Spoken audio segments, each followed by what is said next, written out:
Netcasts you love. From people you trust. This is Twit.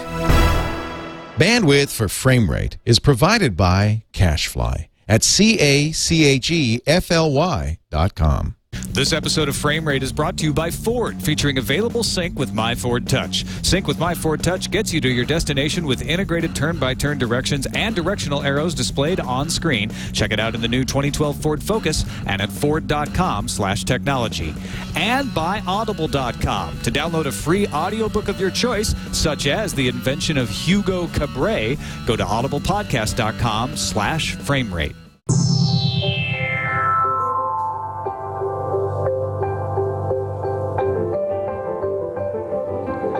Touch you with a 39.5-foot pole. You're a vile one, Mr. Grinch. You have termites in your smile. You have all the tender sweetness of a seasick crocodile, Mr. Grinch. You nauseate me, Mr. Grinch, with a nauseous super nos. You're a crooked jerky jockey and you drive a crooked hoss, Mr. Grinch. The three words that best describe you are as follows, and I quote: stink, stank, stunk. Wait for it. And what happened then? Well, in Whoville, they say that the Grinch's small heart grew 3 sizes that day. And then the true meaning of Christmas came through, and the Grinch found the strength of 10 Grinches, plus 2.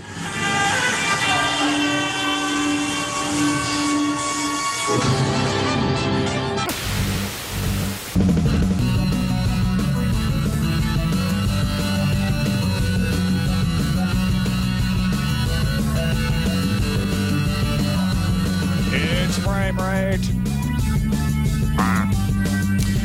Welcome to Frame Rate, episode 54. I'm Tom Merritt. Hey, I'm Mike Rushwood. And look at that, it's Casey McKinnon joining us, actress, producer, host. You've been on Frame Rate before. You've been on NSFW show. You haven't been on Frame Rate before? What is wrong with us? Why haven't we had you on Frame Rate before? That is ridiculous. I don't know. I'm glad we have righted this great wrong. I was on that other show that you do where it's the future. Oh, Forecast. Forecast, that's it. Yeah. I'm glad you announced it now. They're changing the name of that show. It's no longer Forecast. It's that show that's about the future.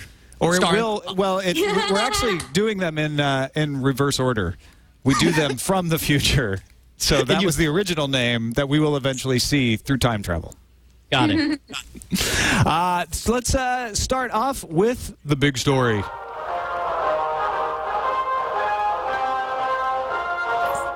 This just in, the big story. ComScore video metric stats came out this week for the month of October, revealing that 184 million U.S. internet users watched online videos last month with an average of 21.1 hours per viewer over the course of the month. That's a total U.S. audience viewed 42.6 billion videos, an all-time high, according to the measurement firm, and a big increase. So, good news, I guess, right? We're seeing a bunch of people watching online video more and more. Well, and it's good news insofar as that this matches our predictions. This is the type of thing that we expected to see. 21 hours is a lot. We're talking, 5 hours a week now? It still pales in comparison to the way most people tend to watch traditional media. But this is a great sign as far as new media growing and expanding and people learning to accept it not as just, the land of BitTorrent and piracy, but instead its own proper way to watch content that you love. This is what we've been waiting for. This is what we've been working for all these years. Isn't it, boys? Absolutely. Hulu, 202 minutes per viewer. What is this? Vivo, 66 minutes per viewer. So the sites you'd expect getting the most minutes per viewer, Google's site's getting 424 minutes per viewer, and that's because of YouTube, right? Yeah, certainly. But and I'm seeing Vivo here in this list, but it occurs to me that Vivo, I don't know that I've ever gone to Vivo.com or if there is one, but I know every time I see Vivo, it's always, I wonder if they pulled out that as part of the YouTube, or if that counts the YouTube channel views, because obviously essentially, you know, the MTV account of New Media. That's where whenever I want to see a music video, almost always it's a Vivo account on YouTube. I guess the other side of this, though, is, you know, average of 21.1 hours per viewer per month is still far behind television. It's going in the right direction. But again, it takes a long time to shift all of the world's viewing habits, and this will be a glacial change, and the fact that it's continuing to plod onward and forward is a good sign. I mean, I'm okay with this. I would be actually, weirdly, I'd be skeptical and a little bit on edge if it turned out to be a massive shift. Like all of a sudden people were claiming to watch 42 hours per month of television and video online, because that would reek of a fad, whereas this looks more like a sea change. And so I want to see these slower changes over time. Casey, should it bother us that the big unique viewers are coming to Google, Facebook, Vivo, Microsoft? Is that a good or a bad natural. thing? Yeah. It's really natural. I mean, so many people are on Facebook, and the thing that sort of irks me about Facebook video is that you don't get good stats. So as a producer, if you want to put videos up there, you get total video views. You don't get to see what video people were watching. But, you know, you get the views, and it's easy for people to share. So obviously it's a natural thing.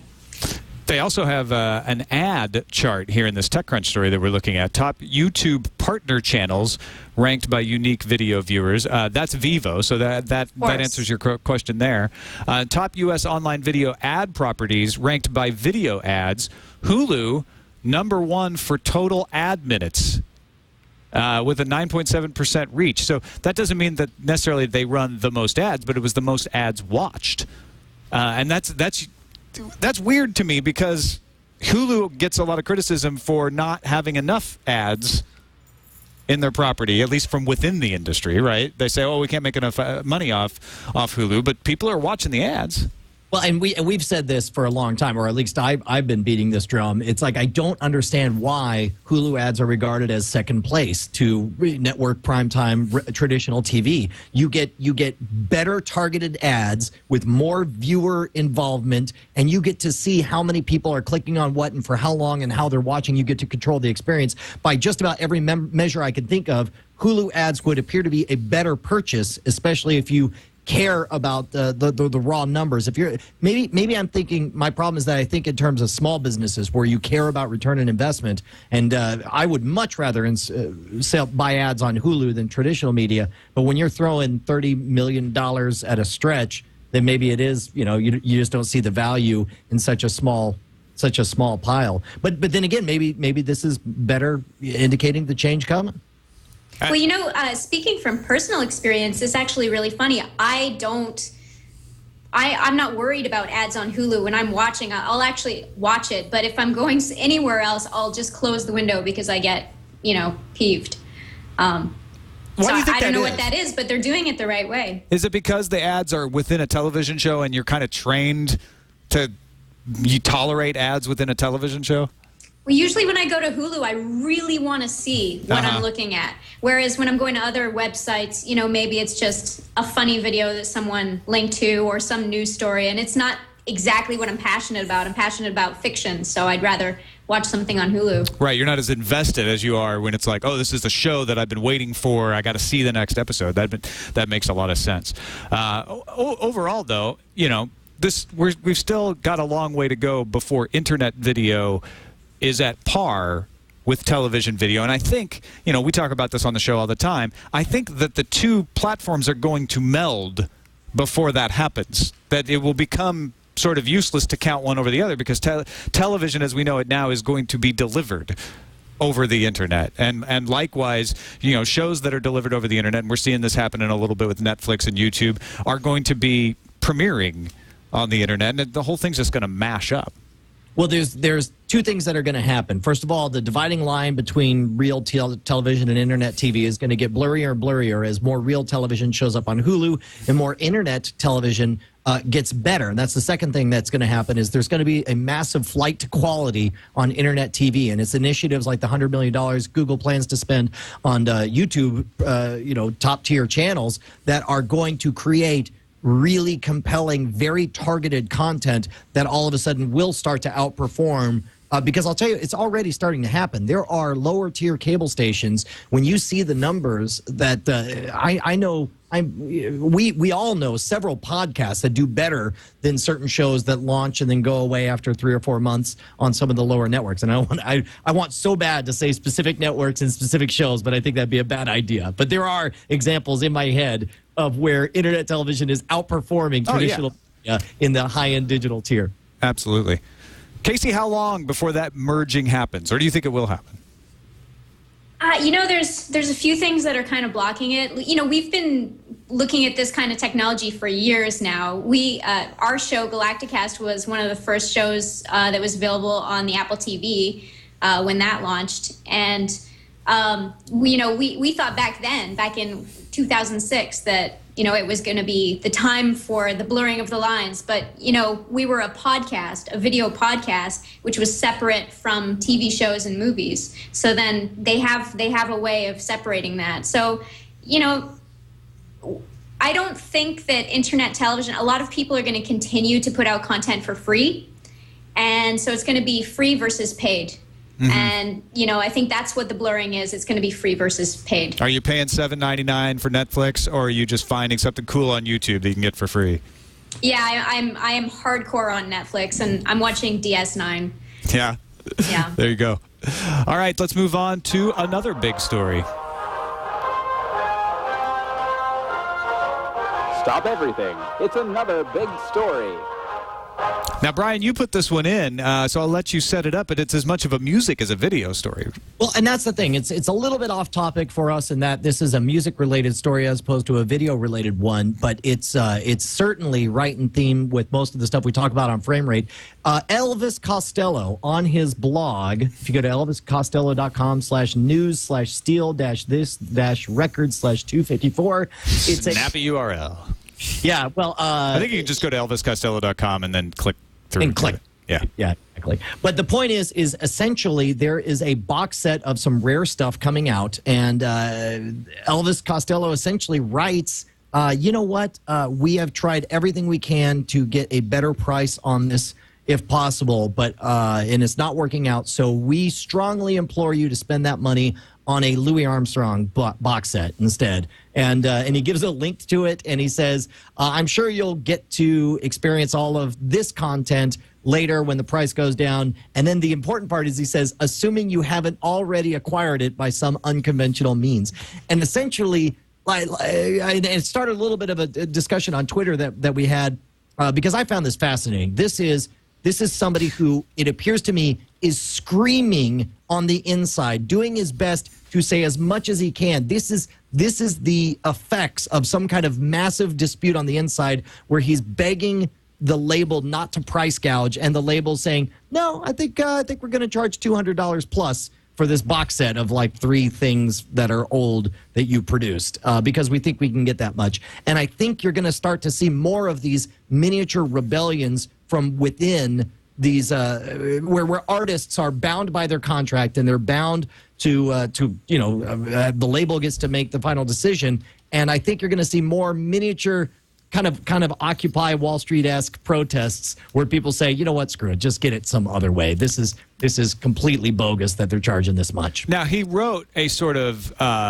funny toned post here. It's a pastoral note, and he uses a lot of flowery language, for effect. The return of the Spectacular Spinning Wheel Songbook Super Deluxe Edition, it's 1 CD, 1 DVD, and a 10-inch vinyl EP, is available for $202 on Amazon. And that's what he's objecting to. He says that price is either a misprint or satire, but we can't recommend that you buy it. That's when he goes on to say, by Ambassador of Jazz, which is a Louis Armstrong box set, and then sort of implies that maybe you'll find a way to get the music in another way. And hey, tickets are on sale for the Spectacular Singing Songbook appearances in the US, UK, and Europe during April, May, and June in the spring of 2012, because that's where he's going to make the most of his money, right, on the tour.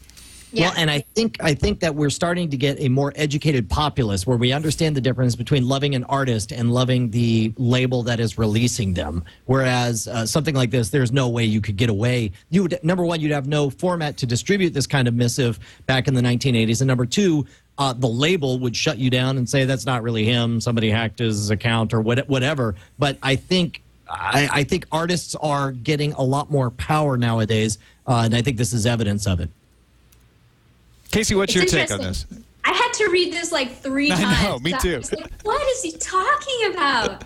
And he's kind of passive aggressive, I guess. Yeah, a little bit. Very strange.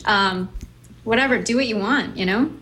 Well, and full disclosure, and Kuhan is nailing it in the chat room. Part of the reason I was so fascinated with this is because when we released the comedy album for the NSFW show, there was a mistake where Amazon had the price for listed at $18. We wanted it to be $1.99, and it literally took a month of us arguing with them till finally we just raised a giant stink and they dropped the price down to $1.99, and that's how artist hostile the entire environment is. Everything is very pro label, so sometimes you have to make a stink in public in order to get your voice heard as an artist. I thought this was a really interesting example to see somebody so high up, so widely positively regarded, screaming out against his label. Well, and it's a DVD of the concerts from 2011, from early 2011, a CD and an EP, so it's a cool box set. I'd pay upwards close to $70 for that, but $200 plus. Well, they know what they could do. It's like, look, they I guess hire so, huh? talented people to figure out the maximum number of units sold at the maximum number of price you get. And again, like artists, they just want their stuff out there. I mean, you know, hell, I mean, for all we know, maybe he wanted this stuff to be out there for $1.99. Just give me something for my time. But meanwhile, these moneyed interests, they're the ones who squeeze everything out as tight as they possibly can. And again, you know, I understand where they're coming from, but I'm just saying, you know, as we've said on the show before, times they are a changing, you know? Wait, did you just make that up? I made up that phrase. That's pretty poetic, yeah. In related news, I also have invented a time machine, and I plan to go back to 1960s and say it a lot. Say hello to my friend And change Bob. the title of Forecast. Right. Exactly. See, all comes full circle. It all ties together. All right, let's take a quick break and thank our sponsor, Ford, makers of Ford Sync with My Ford Touch. Sync is the in-car communications, entertainment, and connectivity system. Don't forget the connectivity part. That's what makes it so cool. It gives you audible turn-by-turn directions while you're driving. Where you want to go is told to you in a natural voice. Displays directional arrows on the screen so you can see which way you need to turn, all without having to go out and buy some aftermarket or integrated navigation system. You just talk to it, tell it where you need to go. And the coolest part, I think, is that when you're at home, you can use Google Maps. It actually works with MapQuest, too. From your home or office, plan a trip, save it to your Sync Traffic Directions and Information System account. Then when you get in the car, use the voice commands to go to your saved route. So you can plan it all out, do that thing on Google Maps where you can drag the route around, see which one's got the best time, where the traffic is, all of that sort of thing, and then get in the car and say, take me to work or take me to that appointment that I saved, and Ford Sync will take you there. Ford Tech Nav Plus can give you traffic updates while you're on the road, too, sent to your mobile phone via text message. But because of Ford Sync, you don't have to worry about reading text message while you drive. You have it read it to you. Keep your eyes on the wheel and your hands on the road. No, wait, reverse that. Eyes on the road, hands on the wheel. But keep it safe. All designed to help you drive safely and get all the information you need. It's available in the 2012 Ford Focus. You can learn more about this and other technologies Ford is bringing to its vehicles at Ford.com/technology. We thank them for their support of Frame Rate. What do you say we move into Film Foul?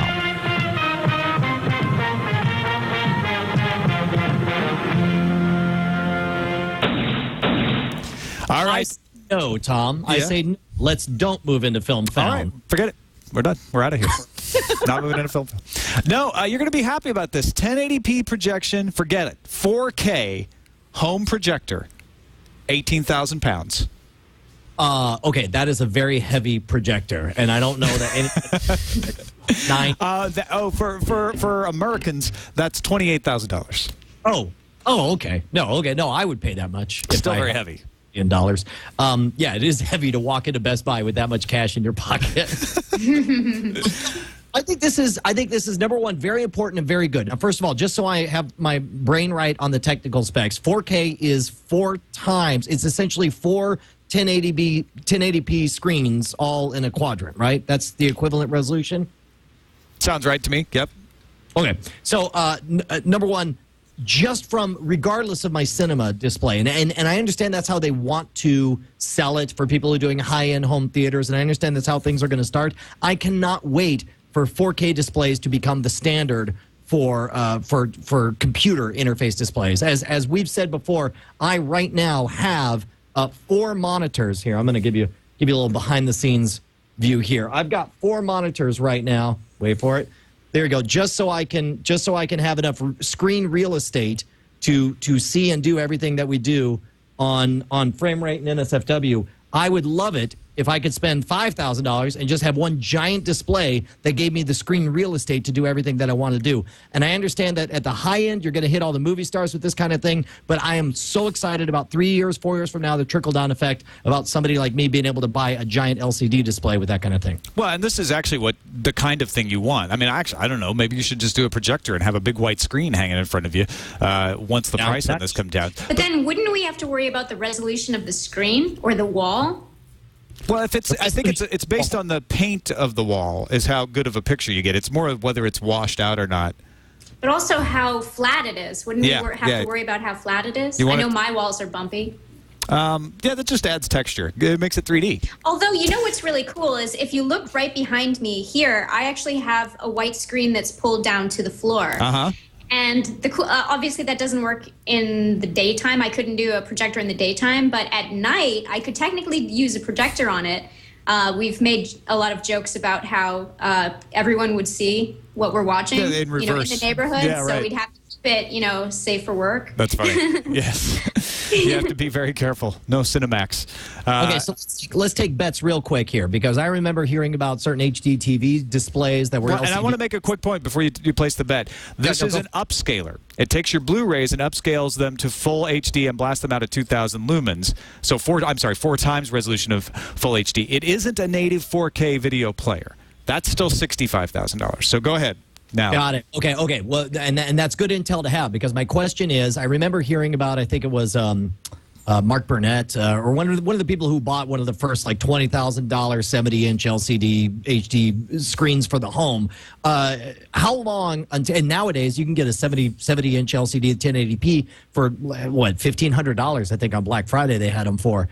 How long until we see 4K available for the home, either as a projector or as a standalone LCD unit for under $5,000?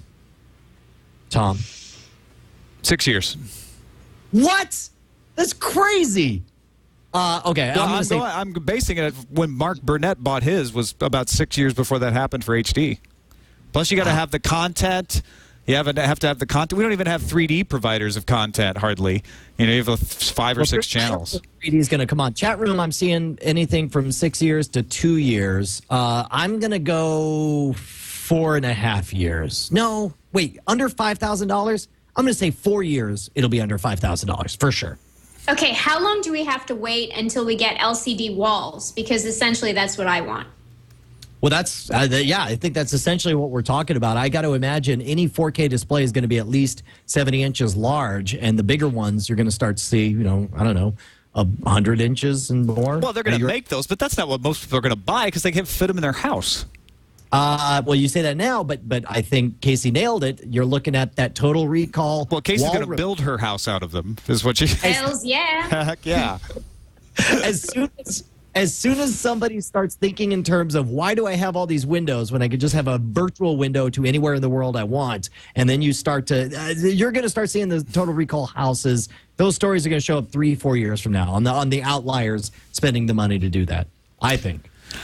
Meanwhile, back down to earth, it was big news last September when the HDCP key was leaked out, but Intel said no need to worry. You'd have to build an entire semiconductor plant to take advantage of that key.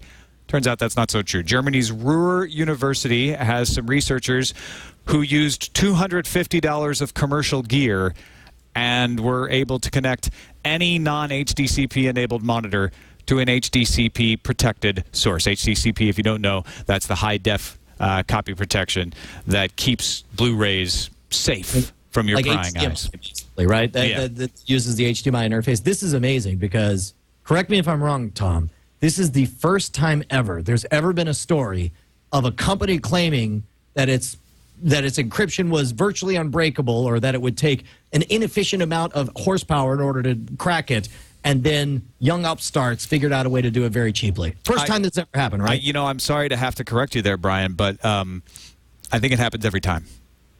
Okay, now you say every time. You mean like 1 out of every 8 or 9 times, right? No, I mean like every time that someone comes up with copy protection, it's pretty much cracked. Yeah, this happened to the HD DVD key in 2007. Yeah, and with all the music DRMs, they all got cracked. Yeah, but they all keep saying, though, that this time it's different. Are you saying they're all wrong when they keep saying this time it's different? No, I'm saying we're in an abusive relationship with the copyright industry. This time it's different. Listen, I got to copy protect you for your own good, baby. You know how it is. Yeah, I mean... Copy protection wasn't very strong, but this time it's different. It's strong, darling. Don't worry about it. We're strong. It's for your own good, darling. If they weren't so rich and powerful... So hot. Yeah. If they weren't so rich and powerful, I'd feel bad for kicking them every time. But I'm sorry, when are they going to figure it out that copy protection protects nothing? And I'm not saying that we don't need copyright laws. There are always those who are like, why are you advocating stealing? I'm not advocating stealing. I'm saying copy protection doesn't protect anything. All it does is punish people who actually want to legitimately use their content. And try to wrap your mind around this. It's the equivalent of a batter batting 0-0-0. Like never once in the long term, always the Pirates win. So it's a feudal battle from the very beginning. So let's change the paradigm. You just made Justin Robert Young very happy by saying the Pirates always win. All right. Hey, have you guys seen 17 again? No. No. What's What's wrong with you? I'm an okay, adult. You know what? A lot of people don't realize how good 17 again is. They just think, oh, Zac Efron's in it, so I'm not going to watch it. But it's actually really good.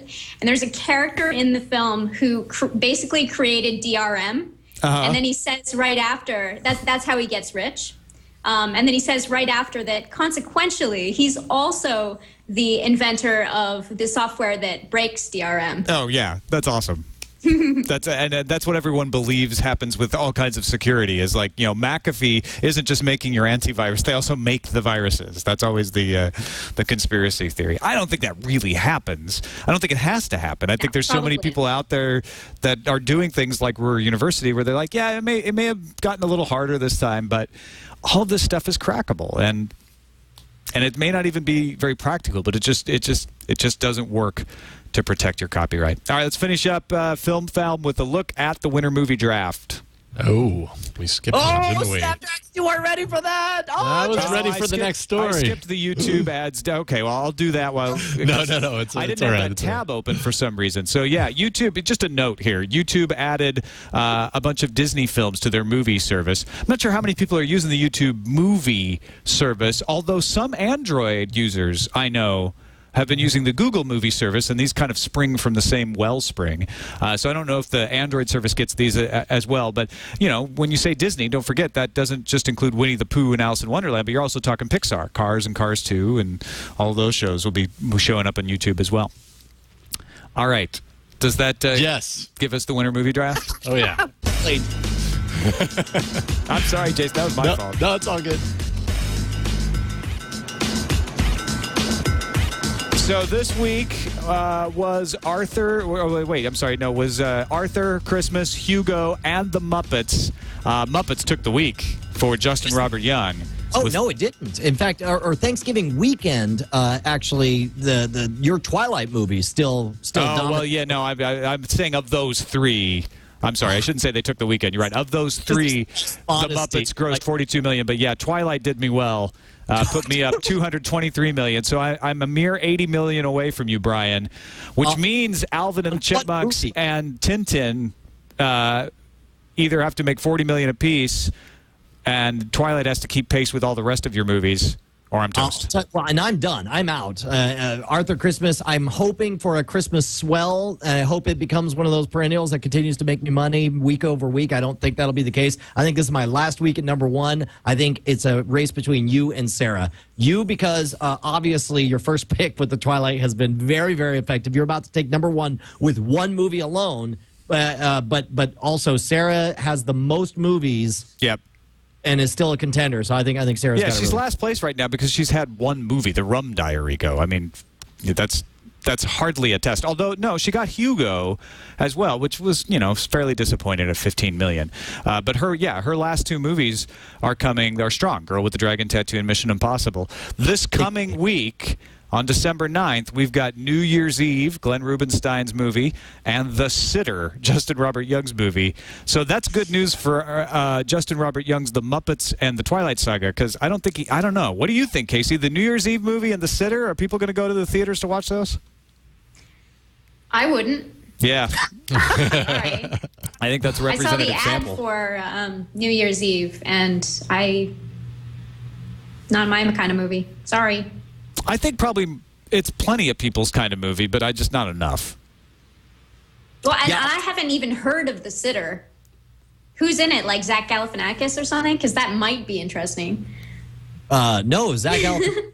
He's in The Muppets. It's Jonah Hill. I know that, yeah. Jonah Hill. He's that kid in The Muppets that they don't know who he is, right? Yeah. No, that's that kid from Modern Family. Oh, no. Oh, that's that kid. And he's, yeah. Am I? Yeah. One person who knows where anything is. So, Jonah Hill. Oh, but he is a big guy. Long story short, Brian's totally hosed. This will be his last week at number one. Tom is my prediction for the winner, and I love watching what I'm now more into watching how the Chat Realms competition goes, because they of course get to pick all their movies after we set the prices, and so that's a lot of fun to watch. I'm just cheering for Alvin and the Chipmunks now. Let's move on to Tube Tops. This news just out today. Verizon Fios customers can now sign up. They won't get the service for a while, but they can sign up for new Xbox 360 service that lets them control live TV through the Xbox. You have to be an active Xbox Live Gold subscriber, and through the agreement, customers who sign up for the service will be able to watch something like, I thought it was 200 channels, but I'm looking for that to be sure. No, it's not 200, not even close. 26 channels. MTV, Spike, Food Network, Comedy Central, those kind of channels. So essentially you could take your Xbox, you hook it up to your Verizon Fios connection, stick it in another room, and you've got 26 more channels that you didn't have in that room before. But I'll tell you what, though, that 26 channels, that's going to be a fundamentally different experience. I mean, look at this. Look at this. Imagine watching TV this way, where you just wave your hands and talk at your robotic butlers. This is a fundamental right, because you're using Connect. True. Yeah, exactly. This is the epic TV experience. Now, personally, I'm in favor of taking more time to release it with the expected experience 100% in place, rather than just kind of half-assing it and throwing it out there. I hope this blows people away and they act like this is the one bubble of TV they care about and everything else is stupid, where you're still using Time Warner's dumb DVR system. I'll hold what I think. Casey, you don't look impressed. These are channels they already have, right? Right. On their DVR. Well, and they have to pay this much money. What is it? It's $80 or $85? Well, they have to pay for an Xbox Live Gold subscription. It's $90 for the triple play package, which actually throws in a 12-month Xbox Live Gold subscription for free. So you'd have to pay for it anyway. It's just saying, as part of this package, if you're an Xbox Live Gold subscriber, you'll be able to watch 26 channels on your Xbox. But it's a backhanded deal is what we're talking about. I kind of think so, yeah, because it's only 26 channels. Netflix. It's the same with Netflix. When you're on a PS3, you don't have to pay for a membership on, what's it called? So, yeah. Because I'm an Xbox girl, which is... Now, hold on. You guys aren't Xbox Gold subscribers anyway? No, I actually am, and I don't have a PS3, but someone was telling me that if you have a PS3 and you have Netflix, you don't have to pay extra. You don't have to buy a membership in order to make it work. So Netflix on Xbox is actually more expensive because you have to buy that gold membership because you can't access Netflix, other words. I would disagree because it's a sunk cost. You've already spent the money for the gold membership for all the other benefits that you have. This is just the ecosystem that you're in if you want to watch Xbox in your living room using that device. And of course, if it's important to you to save the, what is it, $59 a year, like I get weirdly happy once a year when they charge me $59 for my Xbox Gold because it makes me think about when I got my Xbox and I think about all the people I've hung out with playing casual games and the experience I have in this highly curated experience, this very Apple-like experience. I think by and large, the Xbox Gold experience is way, way good. And unfortunately, I can't compare it to the PS3 experience. But I'm going to say if I can get that and replace my stupid Time Warner dumb box trying to remember what channel Discovery HD is on experience. You're not going to be able to replace your box, though, because you only get 26 channels.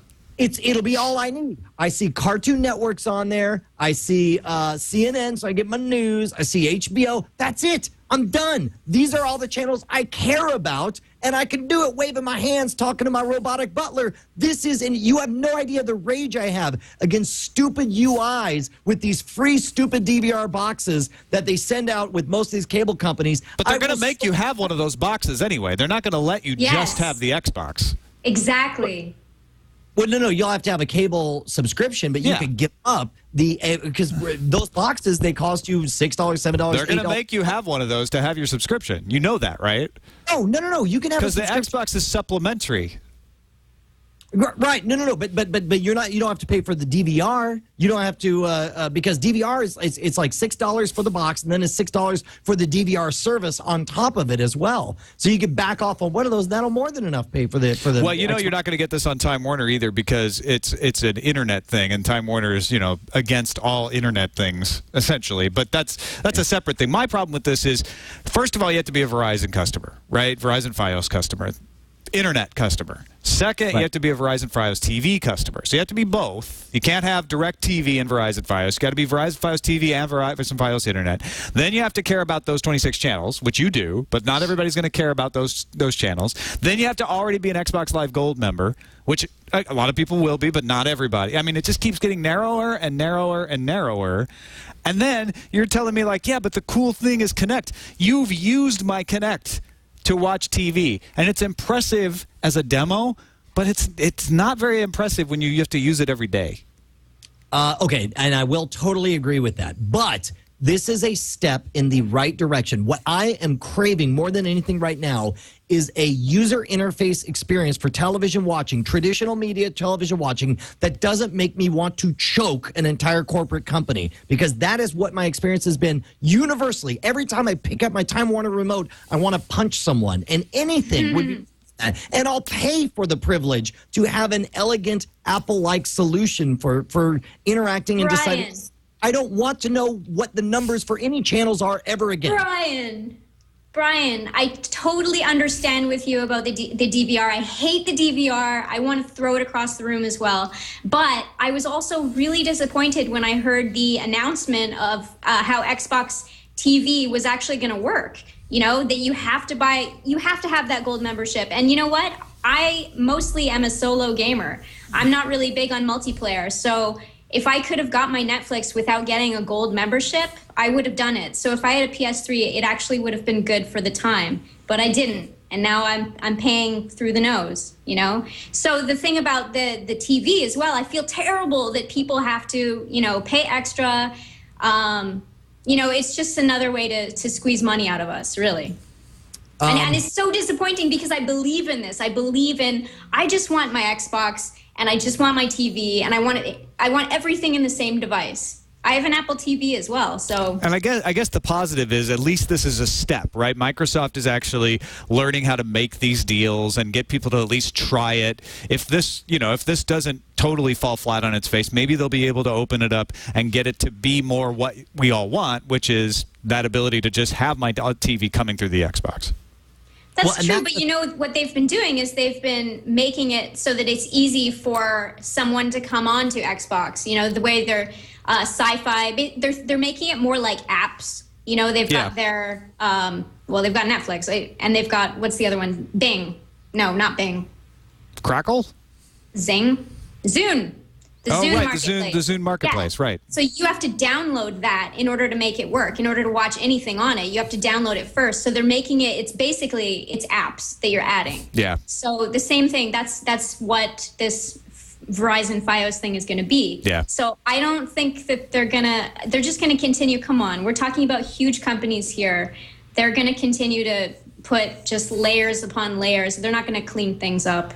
All right, so real quick, before we wrap this up, and I know we got to move on, but in the chat room, a Theory asks, isn't cutting the cord primarily about cost? I could not disagree more. It has nothing to do with the cost. Well, for a lot of people it is, but for you it's not. Exactly. For me, and maybe that's one of the interesting things about this show, because I don't know if you and I are on the same page in that respect, but I will pay more for the premium experience of giving up the old way that we do television universally. Yeah, mine is less about cost than more about choice and convenience and being able to see the things I want to see when I want to see them. Right. I don't know about you, if that's true for you, Casey. Well, you had a discussion a couple weeks ago about, dropping cable. And for me, I would definitely drop my cable if every channel that I wanted was on, available to me, that I could pay them directly. But, HBO, I still can't pay them directly. So that's really the boat I'm in. I'm waiting until that's all available. They need to figure that out. Okay. Apple may have figured this out. I don't know. That's what a lot of people think. Over at Jefferies, analyst Peter Missick suggests that Sharp is retooling their production line so that its factory in Sakai will specifically manufacture LCD panels for Apple's television. Now, there's no official word that Apple has a television, but Steve Jobs apparently mentioned it to Walter Isaacson when he wrote the biography that they'd cracked the TV. There's been rumors about this for years and years and years, and it looks like, according to this analyst, it will go into commercial production by February 2012, which means we could see an Apple television by mid-year, and Missick even says that everybody's scrambling to figure this out before Apple goes public, because mainstream TV manufacturers are likely to be at least 6 to 12 months behind an Apple television. What do we think? I mean, this is this is the next of the myths, right? For years we had the myth of Apple doing a phone, and everyone said, no, they're not going to do a phone, and then they did a phone. And then the thing was a tablet. No, they're not going to do a tablet. Television is matching the same thing. We've had years of they're going to do a television. Everybody's like, no, they're not going to do a television. Now it's starting to have that feel that the iPhone and the iPad had when we were getting within a year of their announcement. Best bets on what an Apple television would be? Casey? I really hope that it's, I can pay networks directly to get their content. So like I was saying before, I would like that sort of thing. Or even shows, just get shows, pick exactly what I want to see and pay for that. And built into the TV, obviously. But I did hear a couple of months ago, which concerned me, was that they were going to bigger companies like Time Warner Cable and Verizon.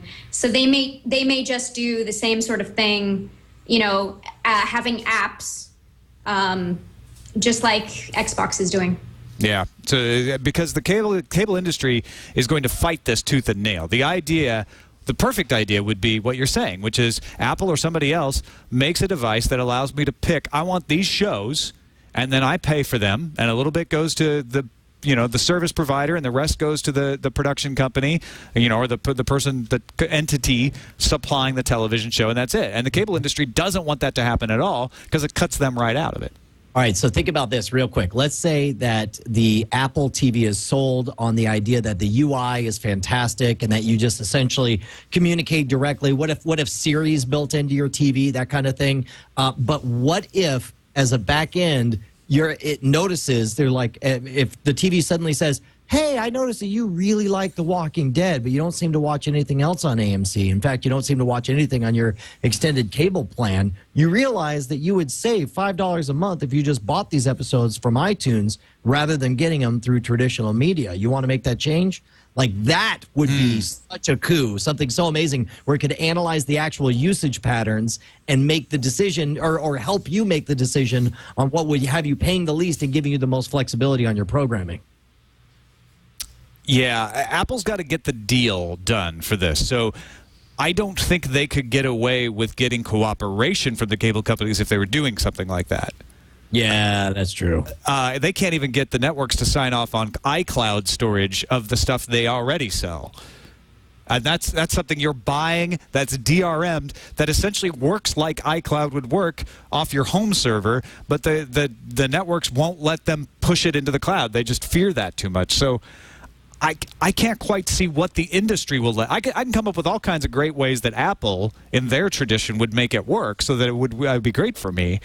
Right. I think the stumbling block is going to be the industry. Yeah, absolutely. No, I definitely agree. And I think that Steve Jobs really wanted to do something that was more open. And I'm afraid that it might just, with the new CEO, they might go a different route. And it's really tough that you're dealing with an industry that has major gatekeepers and so many contracts and layers upon layers of, everything. So there's a lot to go through. And if you read the Walter Isaacson book, he details how the music industry was brought to the table, and it was through Jobs' force of will and trickery that he negotiated those deals and sort of, not hoodwinked, but he pulled some smooth moves because they didn't want to do a deal with him, and he got them to do a deal. He's not around anymore. Even he couldn't get them to come to the table in the last couple of years he was alive.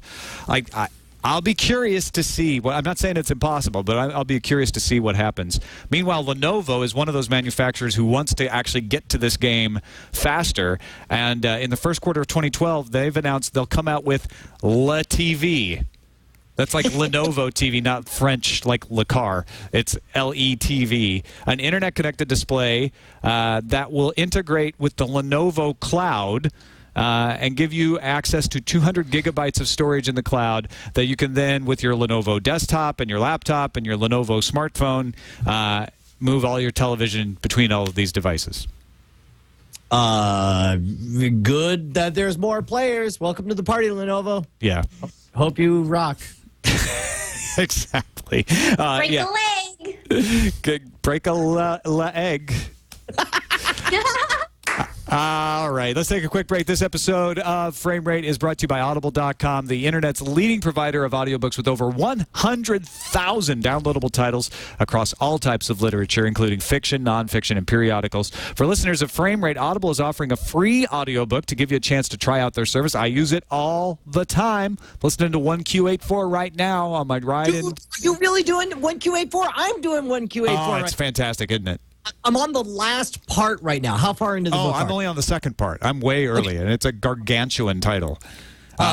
But it is way, way big. And it's got that hard to reach. It's something that Stephen King does very well in The Dark Tower. It's dreamy, and it's sort of, you shift from one area to the other. You're not sure how you got there. Does a really good job of capturing the idea of alternate worlds without getting bogged down in a bunch of the science stuff of it.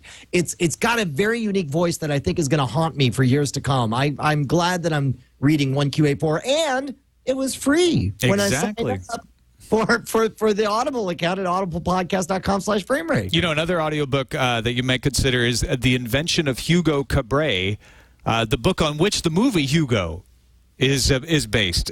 So you can actually listen to it before you see it in theaters, November 23rd. Or what came out November 23rd. So you can listen to it before you see it in theaters if you go see it now. To download that audiobook or any audiobook you want for free, go to audiblepodcast.com/framerate. That's audiblepodcast.com/framerate. And we thank them for their support of Frame Rate. Let's take a look at what we're watching.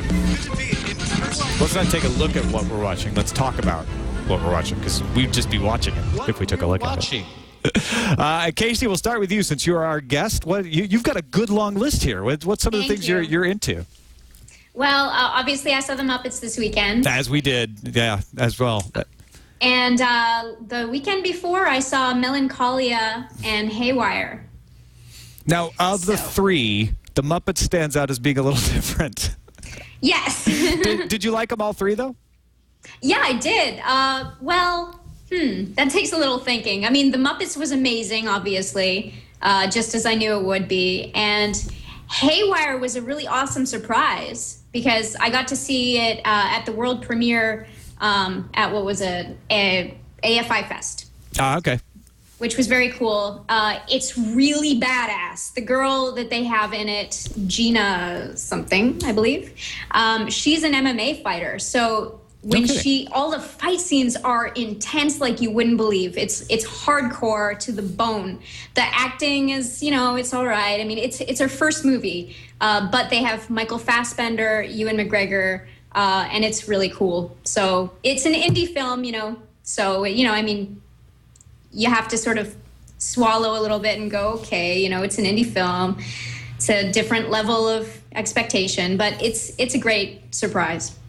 Now, Yeah. Go ahead. And Melancholia was weird as heck. My grandmother had actually just died, and I went that night, so I was already feeling depressed, and this was an orgy of depression. Was that a good catharsis, or did it just make things awful? I came out and I was pretty much catatonic. Yeah, I bet. Yeah. So. Interesting movie, but it doesn't make a whole lot of sense. Not a pick-me-up. No, definitely not. And it goes on really long. You're better off watching and appreciating the trailer because it really is a masterpiece. But when you see the movie, you realize that the trailer was a masterpiece and that the actual full-length movie is just too long. Now, you're also watching Hell on Wheels, I saw. I am, but I'm disappointed in it. Now, see, I'm only 2 episodes in. The first episode I saw, I was like, all right, this seems like a just typical Western, but I'm going to give it another chance because maybe it's growing. The second episode got a little more intriguing. There were some more twists, and I think it's shot well. I like what they're doing with lighting and everything to make it look kind of tin-typey. But you're telling me that maybe it's not worth hanging in for. So I'm up to date. I've seen 4 episodes so far, and I'm still waiting for the story to kick in. And that's really the big frustration of it, is that it looks beautiful. They've got some really great wide shots, but when it comes down to it, and I'm really intrigued, but nothing has really come out of it yet. And so I'm kind of going to wait until next week, after the 5th or 6th episode, because you know how there's 10 episodes in this season. So I figure some crap's got to go down by next week. Yeah, right? Because in the middle of a season, usually there's the all is lost moment, and I'm sort of waiting for that, Yeah. If it doesn't come, I don't know how many episodes I'm going to stick in for. All right. Brian, you got anything to add to what you're watching? Watch The Muppets real quick. Gotta say, first of all, The Muppets, it deserves to make $1 billion, and it kills me. It's morally wrong that Breaking Dawn made more money than The Muppets. The Muppets is the greatest thing. It's pure, unadulterated joy injected into your eyeballs while you're freebasing more joy. You know who was not that impressed with The Muppets, I hear? It was Leo Laporte. Really? Yeah. Well, it's about time that we outed this. Leo Laporte is, in fact, a robot. The man we know as Leo Laporte apparently passed away in 1978. No, he wasn't trashing it or anything. He just didn't see why we were getting so excited about it. And I think it is a cultural thing. If you watched, not a cultural thing, but an experience thing. If you watched The Muppet Show growing up, you're going to love this movie. Well, and here's what I love most about it is throughout. One of the themes throughout this are the Hollywoodized version of what a 21st century executive would say the Muppets needs to be in order to be a success is essentially the villain of this story. And it's so great that instead the Muppets are the Muppets. And it's funny from the get-go. It's a pure joy. I did not know this, but Brett McKenzie of Flight of the Conchords was in charge of all the music on this. He wrote 2 of the songs on it. It is a blast. And what was so great, I found myself inexplicably crying 3 times during this. And wow. Me too. I mean, it was like when they recreate the opening to the Muppet Show. It was like a sucker punch of nostalgia right between the legs. It was unreal how much I love this thing. It was fantastic. And Casey, you agreed, right? And did you watch the Muppet Show? Yeah. Oh, absolutely. I mean, we're huge Muppet fans, and we actually made a video called Heat Fozzie, which went viral in like 2006. And it was a Muppet action movie trailer. So we're huge Muppet fans. So we went to see it this weekend, and it was amazing. The funny thing was, during the first song and dance number, I saw Jason Segel, singing and dancing, and my first thought was, my God, I've seen him naked. How did guy that made a movie in the nude. Yeah. You know, make a Muppet movie Now he's for a kids. Muppet man, Muppet brother. We'll talk about Walking Dead in Spoiler Zone after the end of the show. But before we move on, I see that Casey put New Girl down. Oh, yeah. You like it? Oh, so much. I'm so passionate about New Girl. And every time someone disses it, I feel personally hurt by it.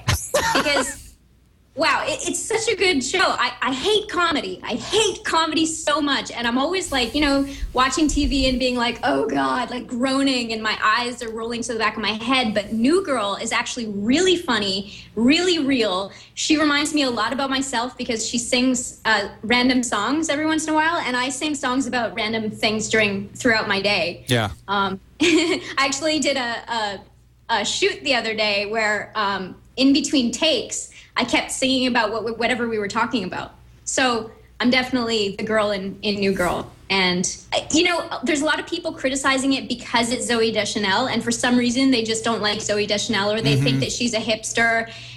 But come on, I mean, she's adorable. She's hilarious. And the characters in the show are so good. All right. There you Bonnie, go. Bonnie the Invisible Wife is definitely in love with New Girl as well. I like Zooey Deschanel. I like the New Girl, too. I'm not afraid to say it.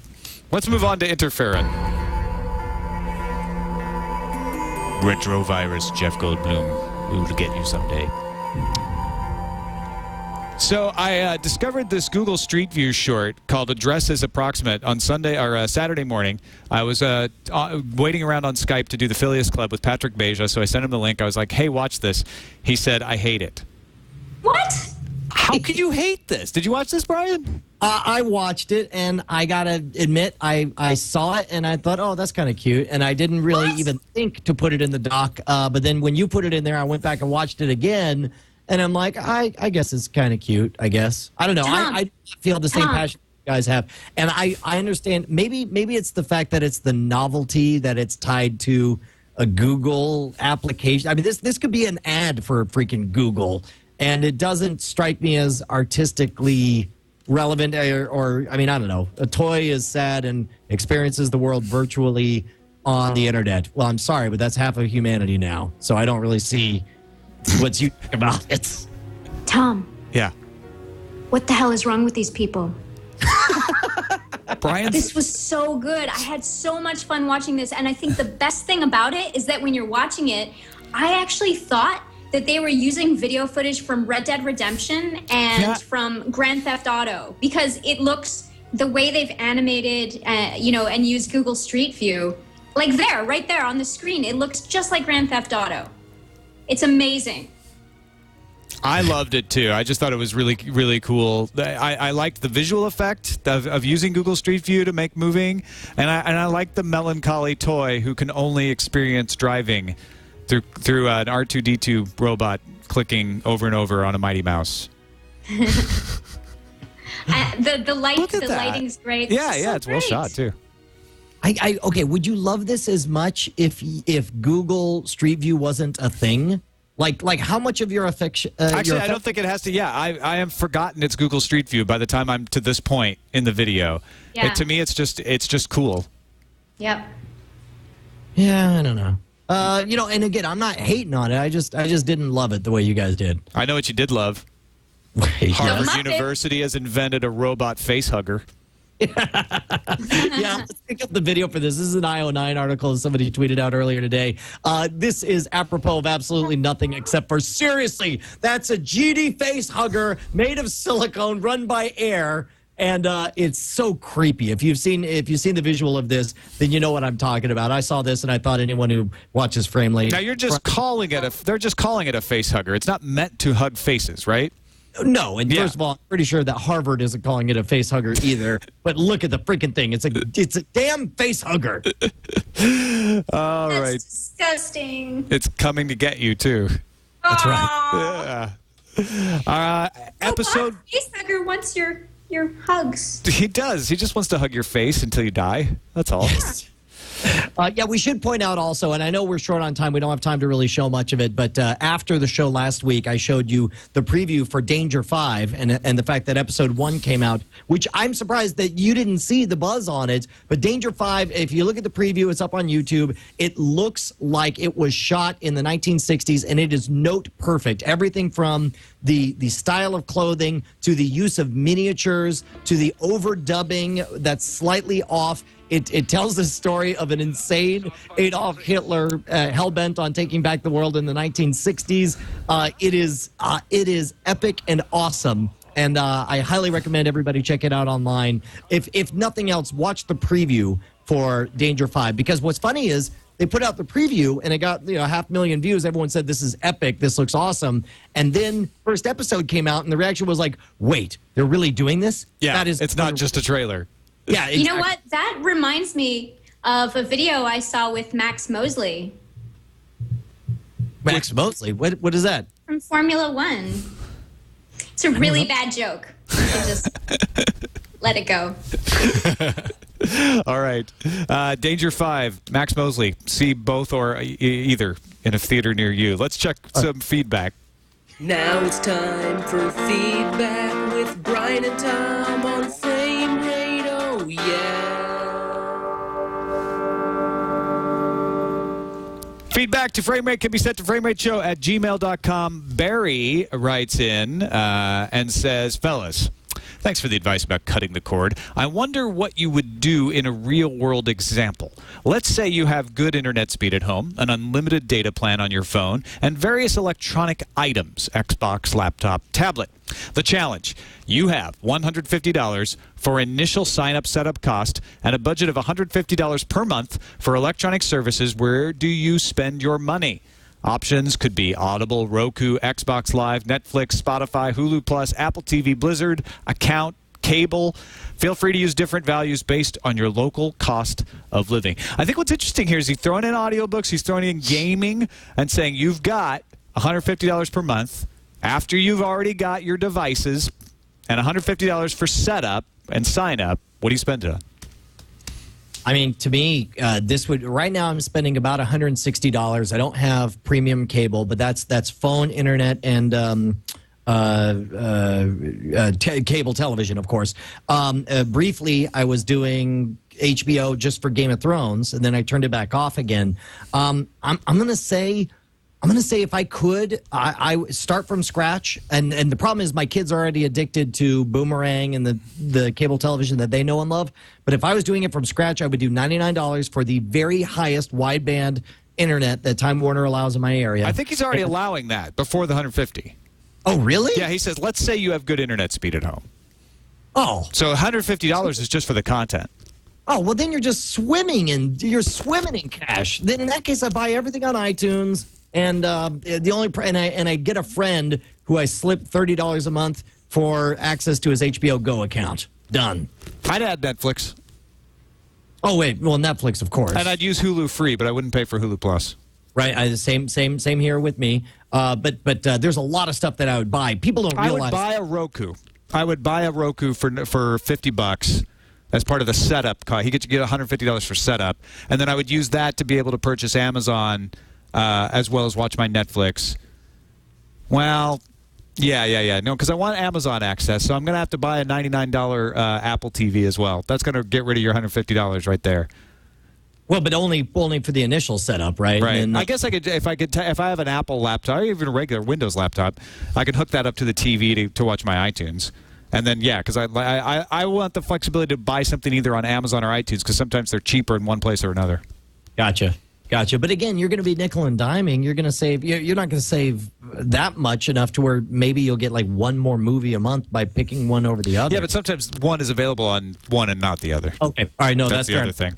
And by the way, I spent hours completely futile on a quest to get the Fantastic Mr. Fox in any digital form whatsoever. iTunes, when you did a Google search, it popped up on iTunes, but then you went there, it's like, not available anymore. Yeah, they yanked it. There was no legal way for me to buy this for my kids outside of buying a stupid chunk of plastic, which was not going to happen. Who buys plastic anymore? But then again, the Blu-ray for Fantastic Mr. Fox was fantastic. It was probably better than just watching the movie because you got to see exactly how they made it. So, hey. That's why they yanked the digital, I bet, is to push people towards Possibly. the Blu-ray. Yeah, makes sense. Yep. All right, next email, Brian. This one here, Brian, I'm sure you've seen this, but does this make your decision to cut the cord any easier since your main concern was allowing your kids to watch TV unsupervised? Sandy from St. Louis, and it's a link to netflix.com/kids, which is, I guess, something they just launched. Either that or I'm an idiot and never saw it. This is amazing. This is in every way what I was looking for. In fact, I read this letter and I immediately set the kids up. I kid you not. I walked out of the room. I came back an hour and a half later, and I sat there watching as my 4-year-old daughter was running the mouse, clicking on, advancing from story to story completely without me. And I knew that everything in that ecosystem was going to be appropriate for them to see. I watched them jump from Johnny Test to Penelope's into Good Luck Charlie. Charlie? Yeah, whatever it is. One of those Disney show things. Yes, the answer is yes, a million times over. Yes, this definitely makes a difference. And after watching them play with it, I asked, hey, would you guys like us to bother to set stuff up on the Wii so that up in your television upstairs, you guys can access Netflix? And Penelope's eyes, even though we're talking about the difference between the 55-inch television downstairs versus this 24-inch CRT that the Wii's hooked up to, her eyes lit up. And the idea of her having ownership of her own television shop through the Netflix Kids experience, like, yes, the answer is yes, a million times over. I think we did mention this on Frame Rate briefly. I didn't pay attention to it. I think you read the article about it. Watch the show. You gotta learn. But I actually experienced it, which was fantastic. All right. Thanks everybody for listening or watching. That's the end of the show. We will do a Walking Dead spoiler zone afterwards. So if you don't want to be spoiled, this is it. You'll want to stop the show like when the theme music plays.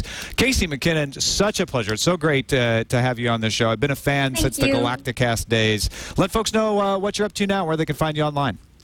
Well, I have something really, really awesome coming out on Monday. So if you'll just watch my Twitter feed or my Google Plus feed, it's going to be all over there on Monday. I'm really excited, but I can't tell you what it is because I'm sworn to secrecy. I'm excited now too. Casey McKinnon is your Twitter feed as well as Google Plus and CaseyMcKinnon.com. So check it out. Very exciting. Monday, we'll find out what's up with Casey. That's it for this episode of Frame Rate. You can find us on the web at twit.tv/FR and email us framerateshow@gmail.com. We'll see you next time.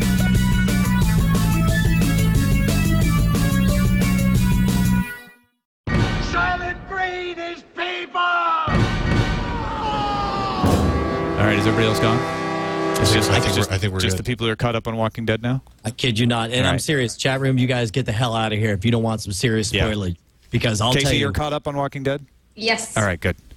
As frustrated as I have been with the entire second season of The Walking Dead, I could not deny that at the end of this last episode, I full on, well played. Well played, Walking Dead. I'll turn it down. It was.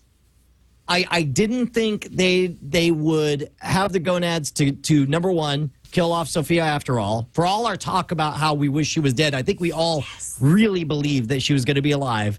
And the extra tidbit of having her be in the freaking barn the entire season long was fantastic. Fantastic. It does not justify, it does not make up for how slow everything has been up until then, but it has renewed my enthusiasm. Watching Shane go off the deep end and totally lose it, watching Rick step up to the plate and being like, all right, you bastards, guess who does belong calling the shots? It's me, the guy who has the gonads to put a bullet in the head of a 10-year-old. I mean, it's a 10-year-old zombie. Well, whatever. Same difference. I agree. I was. You really hate Shane after this episode. I mean, they have taken all his redeeming qualities and just crushed them and thrown them away, which is great. You want to have that kind of evil character, and it's kind of interesting to me that it's Shane, compared to the comic book. You also see Glenn and Maggie start to blossom in this episode, and I'm a big fan of those characters from the comic book, so I was cheering for that. There's also a Portal reference. Was there a Portal reference? Yeah. Glenn made a Portal reference. Oh, he did? Yeah, you're right. No, I'd forgotten about that. Exactly. That was pretty awesome. And then The fact that you actually lose someone that you cared about and thought was going to be alive, that's essential for The Walking Dead. That happened. What was the other thing? There was another thing that I was thinking about. The biggest thing that impressed me and has me happiest about this last episode is the discussion is over. The television is the television experience is truly its own completely independent story from the comic books, and it's so far off now that I can let it go. The conversation between Carl and Shane. Between Carl and Shane, no. I was a bigger fan of the conversation between Dale and Shane. Dale is far and away my favorite. Dale too. But no, when Carl told Shane, like, we have to stay here.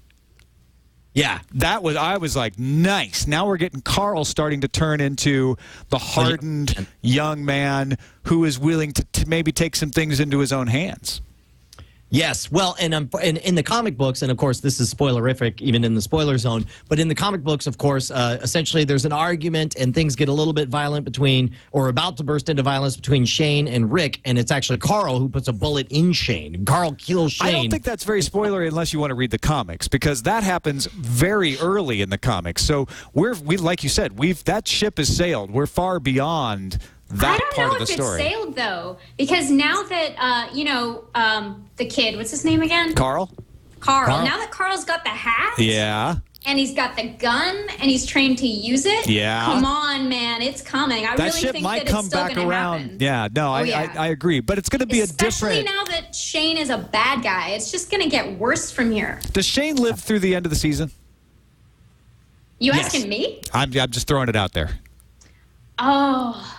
You know, that actor's really hot, so they might want to milk it for a little while longer. But I honestly think he's going to go at some point. So maybe season finale. Yeah, I kind of think so. Yeah. I kind of think season finale. The actor who plays Shane may be hot, but I'm telling you, Shane's earlobes needs their own Twitter account. And I tweets every single episode on The Walking Dead. I don't really notice his earlobes. Why do you? Oh, get on! It's out of your kid. He looks like I know what you're talking about, but I like his nose.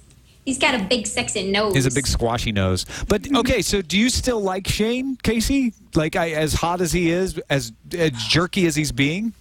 Oh yeah. Really? Talk asshole to me. Okay, I met him in person at Comic-Con last 2 years ago.